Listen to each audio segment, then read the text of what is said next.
In this video series, we'll delve into the biblical timeline of history.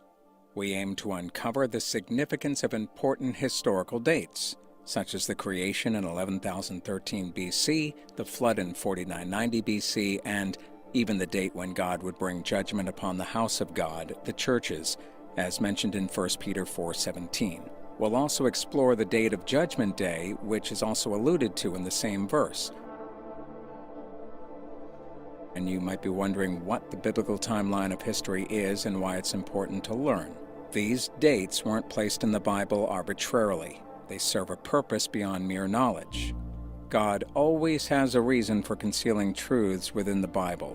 These essential dates are not explicitly stated in verses, but require meticulous exploration through comparing Scripture with Scripture, the biblical method for revealing truth, mathematical analysis, and ultimately guidance from God's Holy Spirit. So what exactly is the biblical timeline of history? It's a timeline that spans across the Bible, beginning with the first book, Genesis. This timeline then extends into subsequent books and chapters. Why should we invest time in learning about the biblical timeline of history? The answer can be found in Ecclesiastes 8:5. Whoso keepeth the commandment shall feel no evil thing, and a wise man's heart discerneth both time and judgment. To comprehend the current time or season, understanding past biblical events is essential to understand when future events will occur that the Bible is prophesied about. In Matthew 16, we see Jesus rebuking the Pharisees and Sadducees for their inability to recognize the time and season they were living in. Matthew 16:2 and 3, He answered and said unto them, When it is evening, ye say, It will be fair weather, for the sky is red. And in the morning it will be foul weather today, for the sky is red and lowering. O ye hypocrites! Ye can discern the face of the sky, but can ye not discern the signs of the times?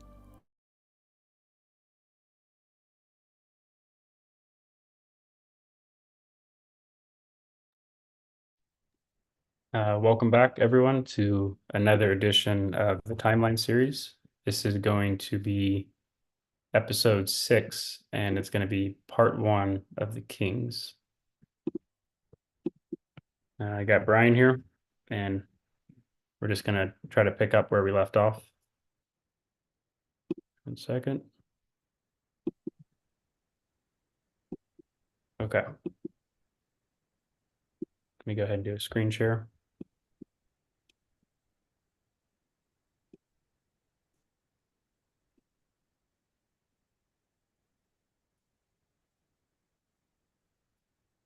All right. So you may recall that the last episode, we went through the 360-year period of the judges. And we're actually going to just kind of do like a recap with that. We set it up so we have it laid out in a graphical form that if you didn't really grasp it fully in the last episode, this should help.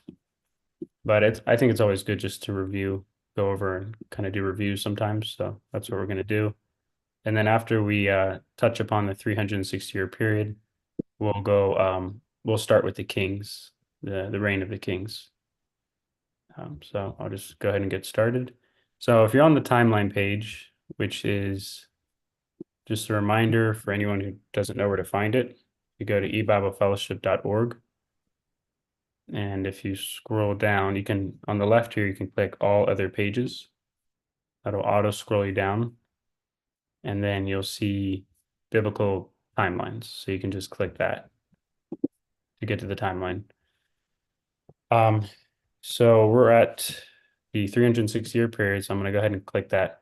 Now you'll notice each of these periods are lined up within the 360-year period.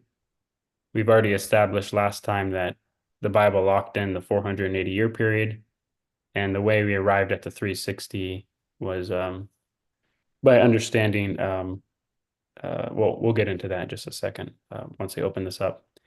But if you click on this, you'll see each of these periods, and they all fit within the 360-year period. And then we'll get a pop-up. And I begin to read this. In 1 Kings 6:1, we learn there's a span of 480 years from the Exodus to the time when Solomon was sole ruler and began to build the house of God. Brian, do you mind reading that? 1 Kings 6:1. Sure. Give me 1 second. First Kings 6:1. We learned there's a span of the actual verse. Just the verse. Yeah. Okay, give me a second.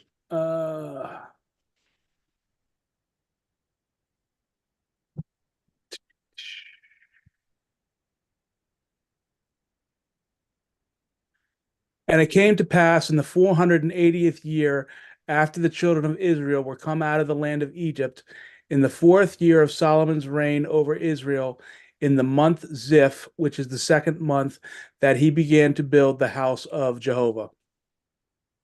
Okay, and if you look on the timeline here, we have this 480-year period right here, and that's what that verse is talking about. So on the timeline below, Mr. Camping wanted to fit the judges, see where they fit within this 480-year period. So Mr. Camping wanted to figure out where the judges period fit into the 480-year period time frame. This would be the time from when they left Egypt. When they crossed over the Jordan. So when Joshua was Judging. yeah, and then all the way to the time the reign of King Saul. So he knew the first 40 years was the wilderness sojourn. So that's what Actually, to clarify, during that 40 years, Moses would have been judging during that 40-year period. And then after Moses died, right before they crossed Jordan, then would be when Joshua started to judge. So for the vast majority of that 40 years, it would have been Moses judging. It was only right before that 40-year period ended that Joshua started to judge. right. Yeah, and so that's what this green box is. It's that 40-year period where Moses was still judging. Then so we know there's a 40-year period here, and we know at the very end of the 480 years was the uh, reign of King David. And Mr. Camping had to go through the kings to discover this, I believe. So we have a 40-year period with the reign of King David, 40-year period with the reign of King Saul. Do you want me to read those verses? Sure. Why not? Okay.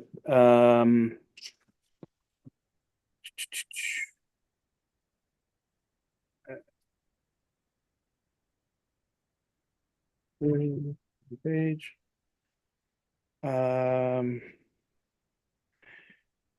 Okay, in Acts 13:21.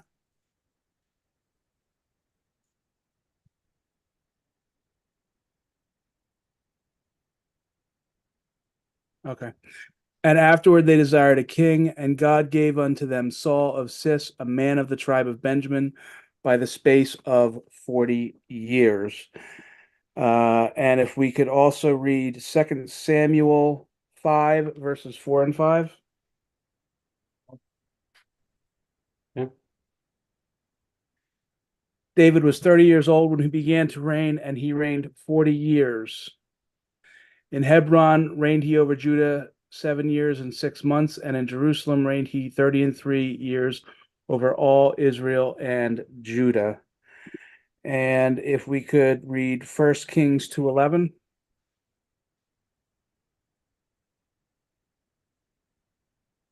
And in the days that David reigned over Israel were 40 years. 7 years reigned he in Hebron, and 33 years reigned he in Jerusalem. And just to round it out, could we look at 2 Chronicles 9:30?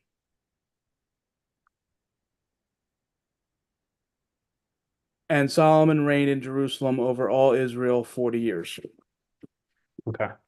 So you can see on the timeline, we showed proof that there's a 40-year reign with David, with Saul. And so if you click, okay, so I'll just read the rest of this. So we know the first 40 years was in the wilderness sojourn, that's right here. And the last two 40-year periods was when King Saul reigned and then King David. So if you add up those periods, 40 plus 40 plus 40, that gives you 120. And if you minus the difference with the 480 up here, you can figure out how much is in this space right here. That's 360. So that's where we get that 360 from. So I'm going to click this, and this is the 360-year period. That left a remainder of 360 years. And then the next thing that we have to work on is as we go through the judges, Mr. Campion had actually counted up 471 years. And so you can see that that goes beyond 360-year period. It actually goes beyond this and reaches, I think, into Solomon. So it didn't add up to the 360. So he had to, there's actually an additional 111 years. Now it's not 360 and then 100. It's intertwined with the 360. Yeah, the 111 years is concurrent with the 360 years. Right. So he had to figure out how do we get 360-year period out of this 471 years. And as you can see here on this graph, we have each of the we have the verses for each of these periods. So we kind of read the verses last time, but we could go over them again. But you can see here, Judges 3:8, this first period was an 8-year period. And anything in this color, the Israelites were oppressed by a heathen power. That's the term that Mr. Campion used. And anything in green is when the judge would judge. The chronology of Israel is what Mr. Camping said. Right. So in Judges 3:11, and the land had rest 40 years, and Othniel the son of Kenaz died. So that's this 40-year period right here. And if you keep when you take all the green numbers, that adds up to the 360 years, and the tan numbers add up to the 111.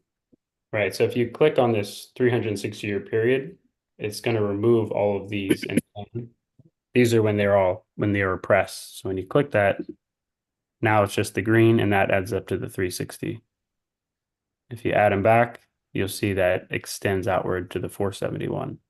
So the only way to make it fit is to remove each one of these tan markers, and that will give you a 360-year period. So I hope that makes sense. I don't think we have to go through all of these verses because we covered them last time, but if you're on the website, you can just scroll down and read how we got each of these numbers here. Okay. I do want to mention that last, so you have 40 years, and then you had, this is actually a 7-month period. You can kind of barely see it right here. It's a very small period. So Mr. Campion had rounded that up to 1 year because 7 months is about 1 year. But do you want to just read that one verse? Sure. 1 Samuel 6:1, and the ark of Jehovah was in the country of the Philistines 7 months. And so that's what that period is. Now, click this again. So over here, we're going to get more into this when we get into the Kings, but I just wanted to point it out. Solomon, so after the 306-year period, we have the 40-year reign of King Saul, the 40-year reign of King David. But Solomon and King David is the first reign where there's a co-regency. So Solomon co-reigned with David for 4 years, and we'll dwell more into that as we progress through the Kings, which is what we're going to go to next. But you can see here how this actually got pushed over. So we'll just look at that when we go through the Kings. So I'm going to go ahead and head over there, close out of this. Okay. Before we head to the Kings, can I just do a screen share real quick? Sure. Go for it. Okay.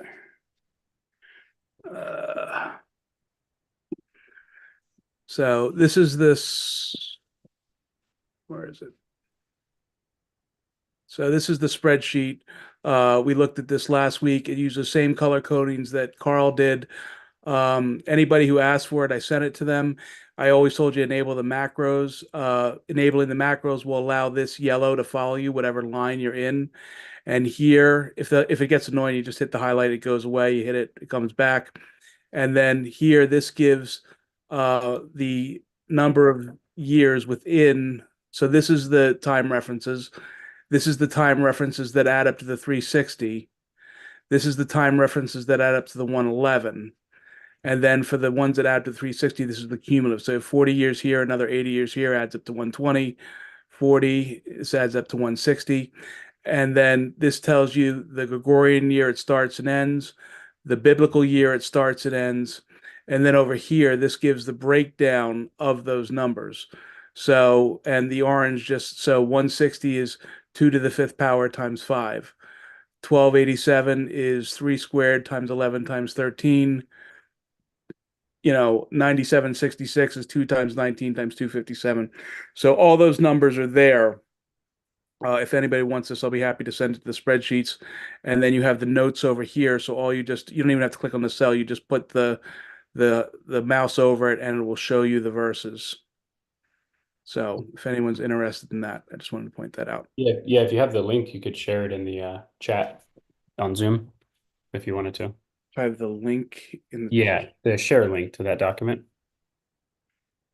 Oh, I guess it's not online. It's on the computer. Never mind. No, it's on my personal computer, and like if you email eBible, they pass the email on to me. I'll be happy to send this spreadsheet to anybody who wants it. And I always tell anybody to enable the macros. And if they don't enable the macros, then this yellow, for example, won't work. Yeah. This highlighting won't work. So you post this on Google Sheets and then send out a share link as a link, and anyone could access it. Okay, you'll have to show me how to do that. Yeah. All right. So now we're going to move on to the King's period. Let me just refresh the page real fast.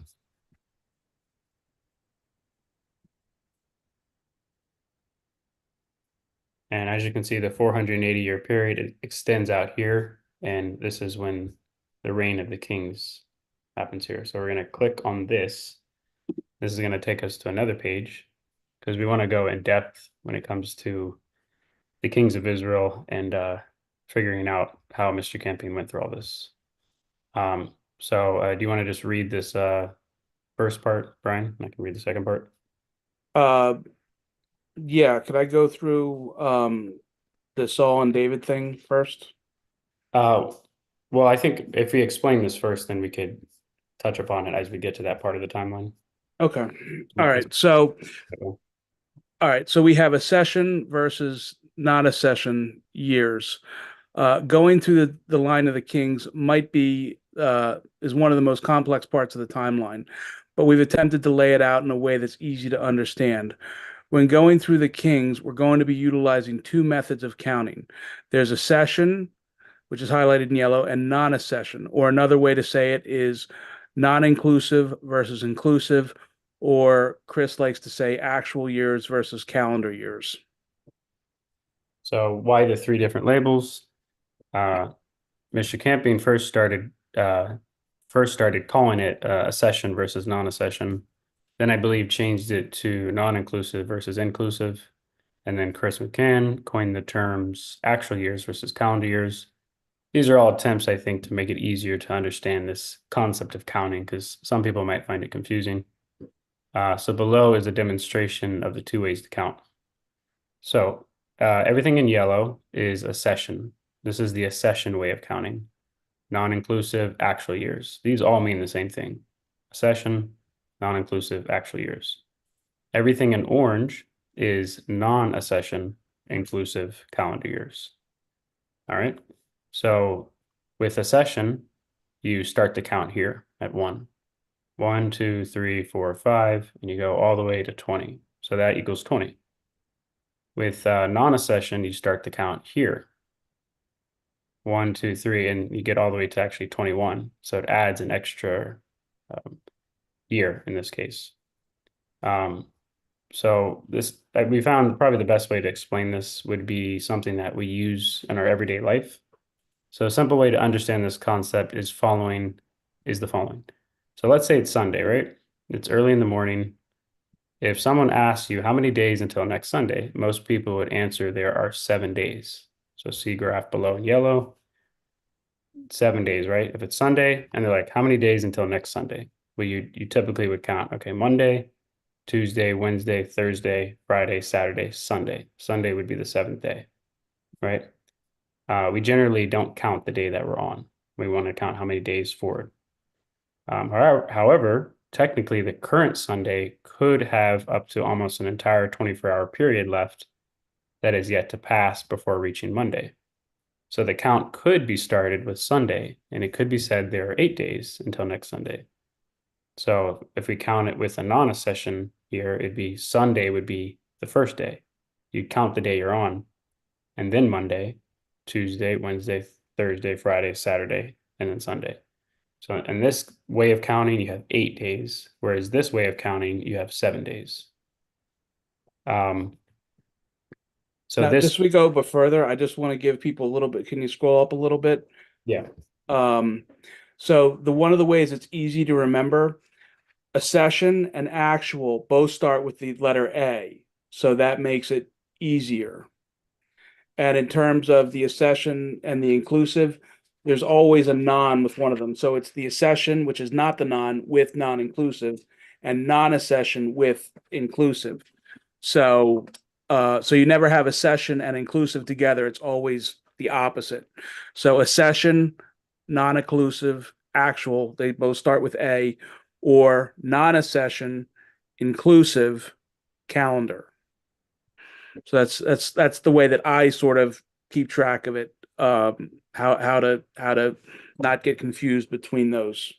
and I believe the reason why it's called non-inclusive is because you're not including the count with the day that you're on. So like here, Sunday, you don't count that day, so you're not including it. Where I believe inclusive means you are including it. So that's what would be this orange. So you count the Sunday. So it's just two different ways to count. But typically, I think we're raised with counting this way, a session. So which method does God use in the Bible? He uses both. And then Brian, if you want to read the rest there. So as we go through, some of the kings are counted with the non-accession method of counting, and others with the accession. So what type of count is indicated in the color? So if you see it has a yellow line, it's the accession. If it has an orange line, we'll be using non-accession. So what are some examples of God using the two different methods? If you look at 2 Kings 9:29, and in the 11th year of Joram, son of Ahab, began Ahaziah to reign over Judah. And in 2 Kings 8:25, we read, and in the 12th year of Joram, Joram, the son of Ahab, king of Israel, did Ahaziah, the son of Joram, king of Judah, begin to reign. And so it's the 11th year or the 12th year. So can you scroll back up a little bit? Sure. A little bit more. So can you put the cursor over the yellow 11? Yes. So his 11th accession year is the same as his 12th non-accession year. So the year he was actually became king would have been the yellow 0, which would have been his 0th accession year or his first non-accession year. And as you can see, God uses both methods. Another example is in 1 Samuel 13:1. And Saul reigned 1 year, and when he had reigned 2 years over Israel. So was it his first year or is it second year? And again, it's both. So again, Saul would have been, go back up, the yellow 0 or the orange 1, that was the year that Saul actually became king. But when it's talking about the first and second, if you go there, it's his first accession year, his second non-accession year. Yeah, But it's the same year. And that would be easy to see down here, actually, on the timeline. I'll just show them real fast. So here's King Saul. So this would be the year he was anointed, right, Brian? Correct. But this is the year that we start the count. So when it says right up here, Saul reigned 1 year, right here. This is the year it's talking about, 1 year, right? And when he had reigned 2 years over Israel, so then you'd count this year and this year. So 1, 2. But God starts the count with Saul with this year because we're counting in using the accession method. But you could read this last snippet there. Okay. So to the Bible critic, they may use verses like this to find error or fault in God's word, or they see these as contradictions. However, these apparent contradictions serve as a way to hide truth, and in this case, God is teaching the elect that there are two different methods of counting. Yeah. And as we've stated above, if the king was if we're counting with accession years, which is here, accession, it's going to be indicated with a yellow line, and I'll show you what that yellow line looks like. So it's right here. So if you see a yellow line above a king, this is King Saul. It's using the accession count, right? And if you see an orange line, then we know to use the then we're counting with the non-accession count. And it turns out that some of the kings are going to be counted with accession and some of them with the non-accession. So that's what makes it even more difficult to understand. All right, and then I guess what I'll do is I'll just explain this layout here. So you may be wondering what these numbers up here are. This is that 480-year period that we just went over. I'll show you that real fast on this timeline. So this 480-year period right here, that's what this blue line represents. This would be the 400th year right here. And then this in yellow, 358, 359, 360, this is when the 306-year period right here ends. So we're kind of just showing you that we're zoomed in. You can think of it like we took a magnifying glass and we zoomed into this section of the timeline, and it overlaps over here and over here like that. Back here. So that's what that is. If you continue to scroll down, you're going to see it eventually ends with the 480, and that would be right here, 480. Go back. Okay. And then the 360 is, we already explained that. So, Brian, do you want to just explain this whole process here? Sure. Well, for starters, the red heart means that he was not a saved man. And so the year 1047. Up here we have, if they have a red heart, it just indicates the Bible describes anyone unsaved, they have a dead soul. And then if it has a green heart, that means they have a perfect heart. So it indicates which king God had saved and which one he did not. Okay. So the year that it was the year 1087 BC or 9966 EA, Earth Age, where Samuel actually anointed Saul king. And that would have been counted as the 360th year of the judges period, which again, God uses the accession years for Saul, David, and Solomon. So that would have been the first non-accession year of his reign, but God gives the 40 years in accession years. So concerning the 40 years, that's the 0th year. And the following year, which would have been 1046 BC or 9967 EA, that would have been the first year of his 40th year reign. Again, since it would have, in one sense, been the second year of his reign, but the way God counts it in terms of the 40 years, it's the first year of his reign. So yeah, so you'll see it's faded out here because we're not actually counting this year. We start to count with this year because we're using the accession count, right? In this case. So even though Saul was anointed this year, which we don't know when he was anointed in the year, right? It could have been Correct. the end of the year, the middle of the year, but this, we know that he at least reigned one full year in this year, and the same with this. And so you can see why there's two different counts, because can we really say this was a full year? We don't know when he reigned in that year. And I don't know if you read this date. I thought maybe you said 1087 by accident.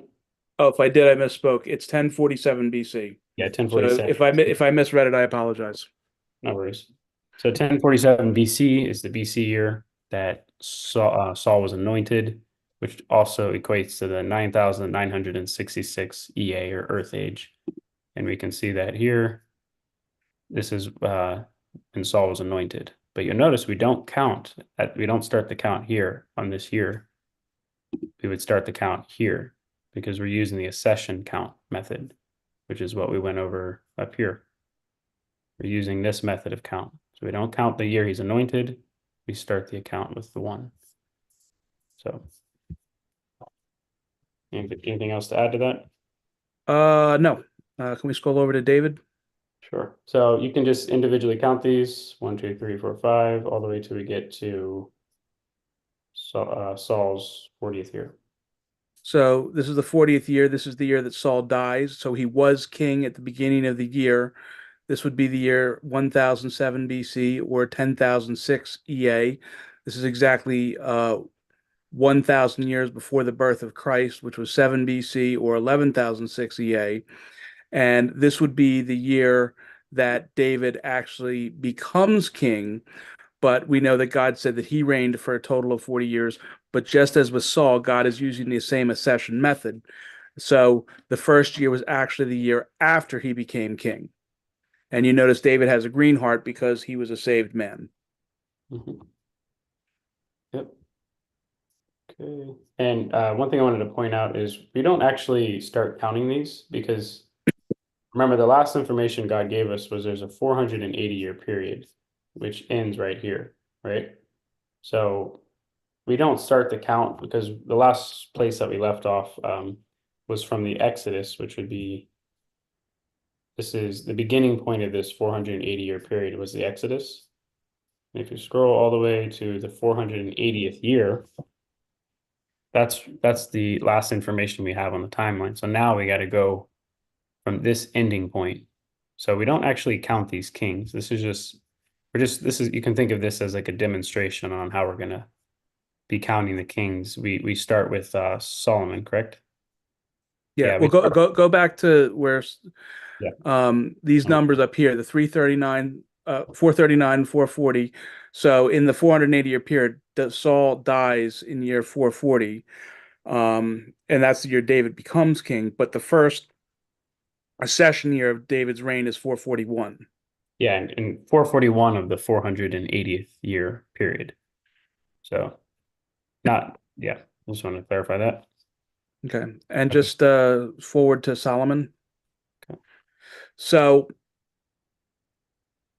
you see this a lot with the kings. You'll see co-regencies where you have two people being king at the same time.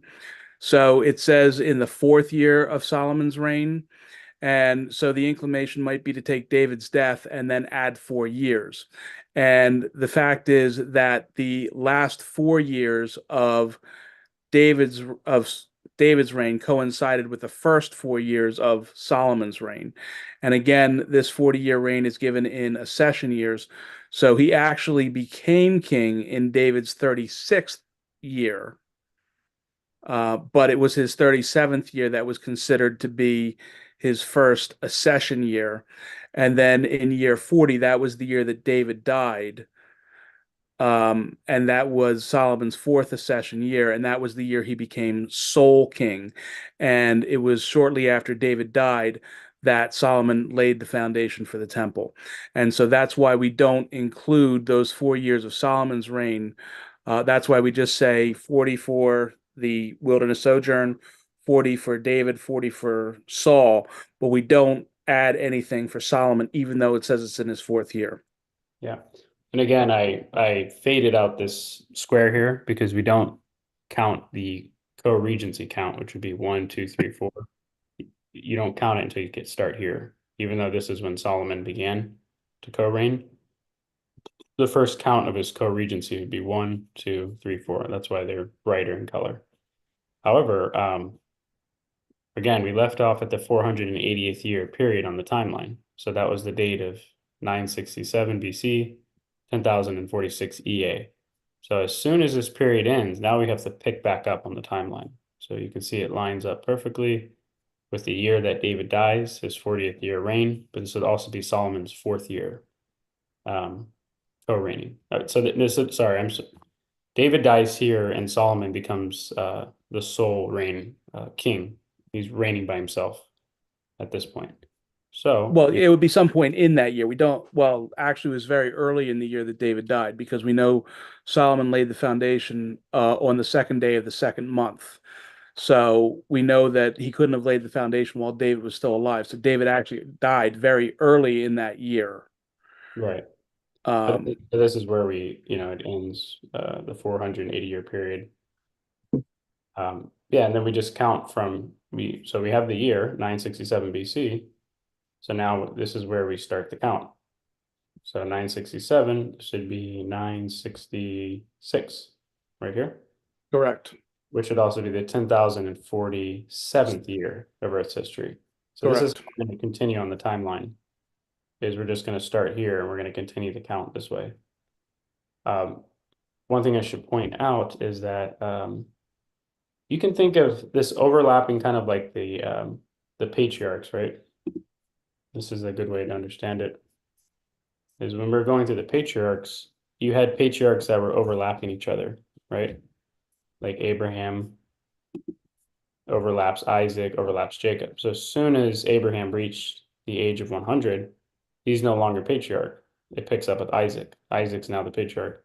You can kind of think of that just like this, where as soon as David dies, even though they're co-reigning, right? They're overlapping each other right here. As soon as you could say he loses his patriarchy, just to, not that he's a patriarch, but he loses that, and then it now shifts over to Solomon. So this is where you pick up the count right here, if that makes sense. Hope I'm explaining that well enough. Do you have anything you wanted to add to that, Brian? No, you could just scroll all the way over to the right, and then Solomon reigned a full 40 years. And then when he died, that would have been the year 931 BC, and that would have been the year that Rehoboam and Jeroboam became kings of Israel and Judah and Israel, respectively. And it would have been their 0th accession year, their first non-accession year in both cases. And this is the farthest that we've got on the kings, so we'll pick up at a later point, but we'll also put in the dates, so we're keeping track of the count. So you'll recall we've been putting these numbers so you can add them up, like plus 70, plus 137. Well, the last one we did was plus 480, so we have to pick up the count again from this period in time. So you could technically already start to do that right here. If you go 480, or I'm sorry, 967 BC is the year, you can already continue to count along the timeline. And then I'll put the final sum at the end over here. So you can just add up that number, and then we'll just continue down the kings that way. And then Brian, I think you wanted to discuss the co-regency. Yes. So we asserted that there was no co-regency between David and Saul, and there was a 4-year co-regency between David and Solomon. So now we're going to prove that. So for those of you who don't like math, this will be a welcome respite where there will be no numbers. So if we could you pull up 1 Samuel 12 verses 13 to 15?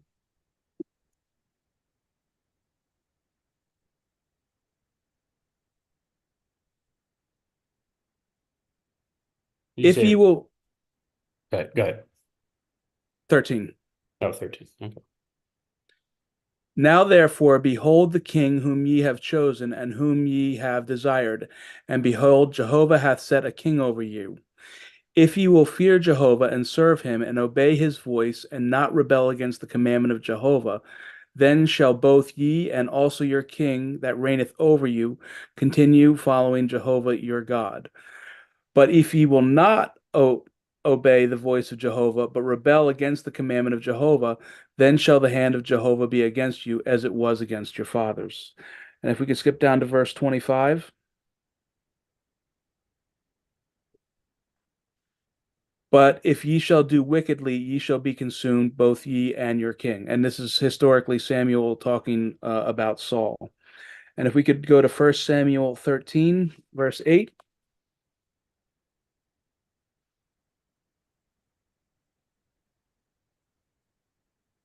And he tarried 7 days according to the set time that Samuel had appointed. But Samuel came not to Gilgal, and the people were scattered from him. And Saul said, Bring hither a burnt offering to me and peace offerings. And he offered the burnt offerings.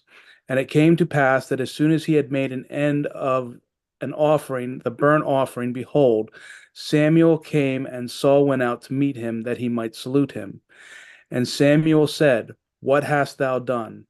And Saul said, Because I saw that the people were scattered from me, and that thou camest not within the days appointed, and that the Philistines gathered themselves together at Mishmash. Therefore said I, The Philistines will come down upon me to Gilgal, and I have not made supplication unto Jehovah. I forced myself, therefore, and offered a burnt offering. And Samuel said to Saul, Thou hast done foolishly. Thou hast not kept the commandment of Jehovah thy God, which he commanded me. And now would Jehovah have established thy kingdom upon Israel forever. And so God put a conditional thing, just like with the unsaved people of the world, conditionally, if they obey the law perfectly, then they'll have eternal life. But Saul did not do that. And can we look at 1 Samuel 16:1?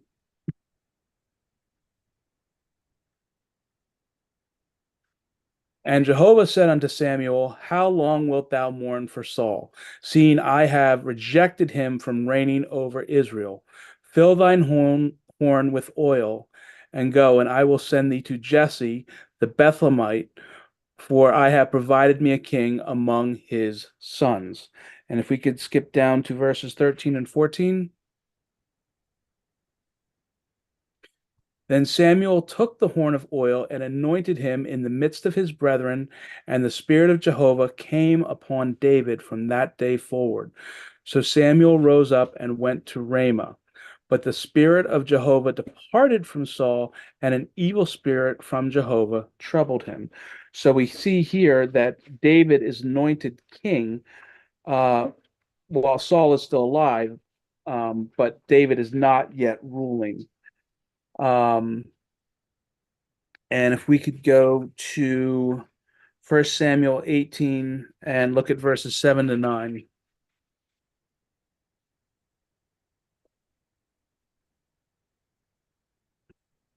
And the women answered one another as they played and said, Saul hath slain his thousands, and David his 10,000s. And Saul was very wroth, and the saying displeased him. And he said, They have ascribed unto David 10,000s, and to me they have ascribed but thousands. What can he have more but the kingdom? And Saul eyed David from that day forward. So we hear that Saul is very jealous of David, and he spends the next couple of chapters trying to kill David. And can we go to 1 Samuel 24, verse 9?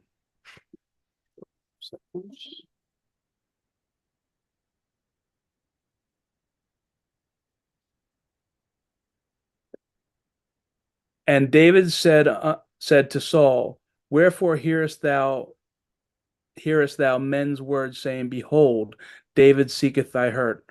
Behold, this day thine eyes have seen how Jehovah had delivered thee to me into mine hand in the cave, and some bade me kill thee. But mine eye spared thee, and I said, I will not put forth mine hand against my Lord, for he is Jehovah's anointed. Moreover, my father, see, yea, the skirt of thy robe in my hand, for in that I cut it off the skirt of thy robe and killed thee not. Know thou and see that there is neither evil nor transgression in my hand, and I have not sinned against thee, yet thou huntest my soul to take it. Jehovah judge between me and thee, and Jehovah avenge me of thee, but mine hand shall not be upon thee. Let's go down to verse 17. And he said to David, Thou art more righteous than I, for thou hast rewarded me good, whereas I have rewarded thee evil. And thou hast showed this day how that thou hast dealt well with me, for as much as when Jehovah had delivered me into thine hand, thou killest me not. For if any man Sorry about that.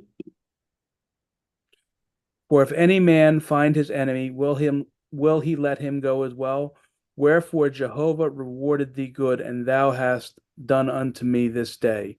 And now behold, I know well that thou shalt surely be king, and the kingdom of Israel shall be established in thine hand. So here we see that Saul is still king, even though David's anointed, but Saul acknowledges that David will be king in the future. So David is not yet an earthly king. And let's look at 1 Samuel 31, verses 1 and 2. Before we go there, I just wanted to mention if anyone has any questions about the timeline, if you could raise your hand now, because the last few minutes we can take the questions. So if you have a question, just if you raise your hand now, we'll Lord willing get to it. Okay. All right, what's the passage? 1 Samuel 31, 1 and 2. Okay.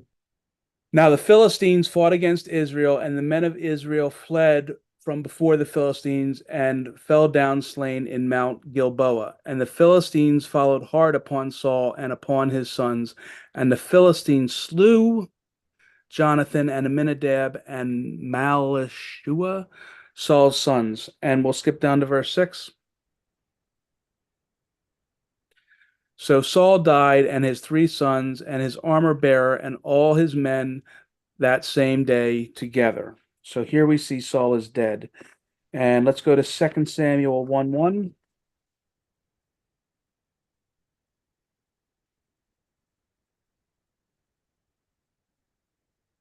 Now it came to pass after the death of Saul, when David was returned from the slaughter of the Amalekites, and David had abode 2 days in Ziklag. And so here you can see clearly that Saul is dead. And let's go to 2 Samuel 2, verses 1 to 4. And it came to pass after this that David inquired of Jehovah, saying, Shall I go up into any of the cities of Judah? And Jehovah said unto him, Go up. And David said, Whither shall I go up? And he said, Unto Hebron. So David went up thither, and his 2 wives also, Ahonaham the Jezreelitess, and Abigail the wife of the Carmelite. And his men that were with him did David bring up, every man with his household, and they dwelt in the cities of Hebron. And the men of Judah came, and there they anointed David king over the house of Judah. For they told David, saying that the men of Jabesh Gilead were they that buried Saul. So here you can see that Saul is already buried before David is anointed for the second time to become an earthly king. So if you're asking, how could David have been anointed while Saul was still alive, but not be considered an earthly king? Well, the answer to that is, let's go to John 18 and verse 33.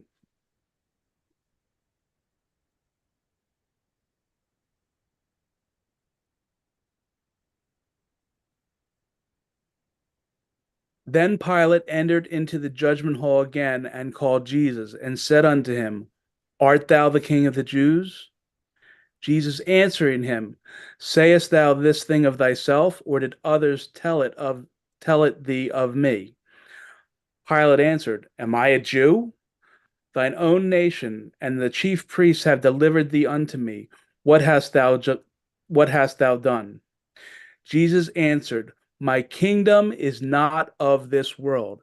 If my kingdom were of this world, then would my servants fight, that I should not be delivered to the Jews. But now is my kingdom not from hence. So Jesus was born a king. Yet at that time of the cross, he was the king of heaven, he was the king of the Jews, but he did not have an earthly kingdom. And of course, he did not have that earthly kingdom until May 21, 2011, when he became King of Kings and Lord of Lords and took the kingdom away from Satan. So here you can see that Jesus is the king, but does not have an earthly kingdom. So too, David was anointed king, but he had not yet received the earthly kingdom. So I did. that's Oh, sorry, I didn't mean to interrupt. so that's my proof that there was no co-regency between Saul and David. Thanks for sharing that. I did wanted to point out one last thing before we take questions about the timeline. So we understood that in the beginning when we first started working on the timeline, that the doctrine of Karasim is what really unlocked the beginning part of the timeline. Understanding Karasim helped us to understand where to place certain patriarchs. Like Canaan was the first one that we understood we needed to place him here and not here, right? It's that same idea with the ascension versus non-ascension, right? This is what unlocks the king's timeline, understanding when we're using accession versus non-accession, right? And that's kind of like, comparable to the Karasim. So you can think of that as the key that unlocks the table, right? Or what we're learning here. And then what was the other thing I was going to mention? Yeah, and then as far as the overlapping, I did touch upon this. Some of these patriarchs, they overlapped each other, right? Like Noah and Shem. So as soon as Shem was born, he took over being patriarch, and Noah was no longer patriarch. Same idea with the kings. As soon as there's a co-regency, like here, you don't continue. Even though Solomon starts his reign here, you don't start counting until. I'm sorry. Yeah, is that what I'm trying to say? Yeah, you start the count. The count, I mean, doesn't start until here, but yeah, you don't start the count until. Or I'm sorry, I know what I'm trying to say. So David, we don't go on the timeline and count up to 40. We would stop at 36 and then pick up like this. We would drop down here. So the last count would be at the 36th year, right? And we don't count the rest of this. You can think of the rest of this as if David lost being a patriarch, right? If we were to compare it to the other part of the timeline, and we would just drop down here, and then Solomon would take over the count, and we would continue on that way. I just wanted to point that out because I forgot to mention that. But we don't have too much time left, and it looks like somebody has their hand raised. So, two people. Candace? Hi, can you hear me okay? Because I had some problems with my computer earlier. Yep, we can hear you. All right, so you stopped short, Brian. You were looking at 2 Samuel 2, and I'm just a little confused here. I'm looking at 2 Samuel 2, verses 6 through 11. And then I'll ask my question if you want to read it. Okay.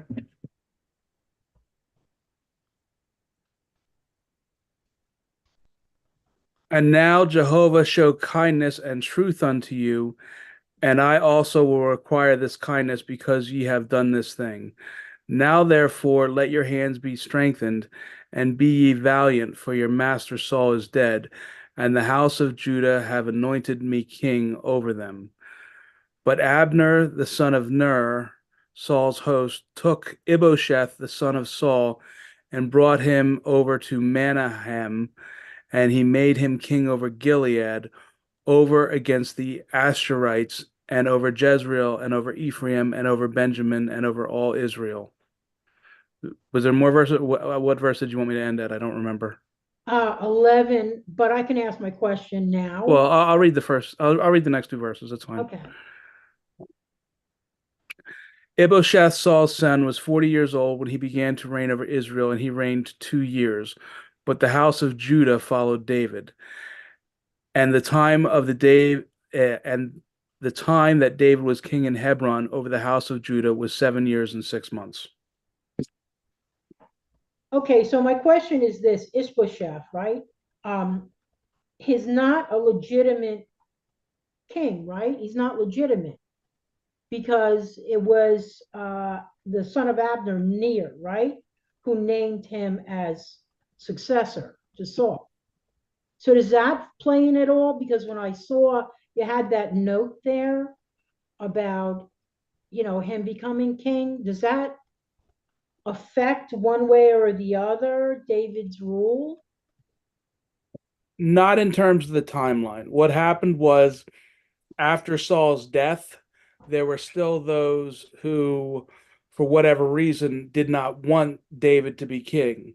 So Saul's forces fought against David. So David was king of Judah, but he was not king over all of Israel. That's why that verse says that there's one verse that says that he reigned 7 years, and there's another verse that says he reigned 7 years and 6 months in Hebron. So he was king of Judah for the entire 40 years, but it says 33 years reigned he in Jerusalem. And so the first 7 years he was king only of Judah, and for that last 33 years he was king of all 12 tribes of Israel. Okay. All right. Because it seemed to me like he wouldn't be legitimate. You know what I'm saying when I'm looking at that. So is Yeah, that you can is that maybe. even counted? Yeah, I mean, you can think of it like maybe we have the patriarchs, but you have like Moses on the timeline. We know dates, but yeah, there's certain select kings that we go through on the timeline. Thank Yeah, I you. mean, I guess you could say it was illegitimate in that, like, God didn't order it. God had anointed David to be king, so it was illegitimate in that sense. But in terms of the timeline, when God said David reigned 40 years, it includes both the 7 years or the 7 years and 6 months that he was in. I lost my and then was it Hebron? The 7 years or 7 years and 6 months he was in Hebron, plus the 33 years that he was in Jerusalem, for a grand total of 40 years. So this rebellion, while I'm sure there's great spiritual truth to be learned from it, does not affect the timeline. Okay, thank you. All right, thanks. We got 2 more questions. We'll try to squeeze in. Oops. There you go. Hi, Carl. Hi, Brian. Sorry, this is very fast. Have you already done the timeline for the entire kings all the way up to the captivity of Judah? No, I have. Oh, you mean on Yeah, this the series? timeline. Yeah, on this.